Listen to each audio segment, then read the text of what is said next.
இலங்கையில் பாதாள உலக குழுக்களை இயக்கியது அரசாங்கங்களே என நாடாளுமன்ற உறுப்பினர் தயாசிறி ஜெயசேகர தெரிவித்துள்ளார்.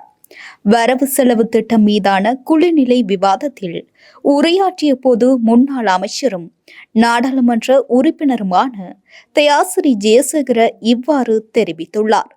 மேலும் 1970களுக்கு முதல் பல்வேறு குற்றச் செயல்களில் ஈடுபட்டு வந்தவர்களை 1971ற்கு பிறகு மனித கொலை மற்றும் பல்வேறு சட்டவிரோத செயற்பாடுகளில் ஈடுபட்டு பாதாள உலக குழுக்களாக அடையாளப்படுத்திக் கொண்டார்கள். இதன்படி இந்த பாதாள உலக குழுக்களை ஆட்சி பீடமேறும் அரசாங்கங்கள் தங்கள் தேவைகளுக்காக பயன்படுத்தி அவர்களை வளர்த்து விட்டனர் எனவும் தயாசிறி ஜெயசேகர குறிப்பிட்டுள்ளார்.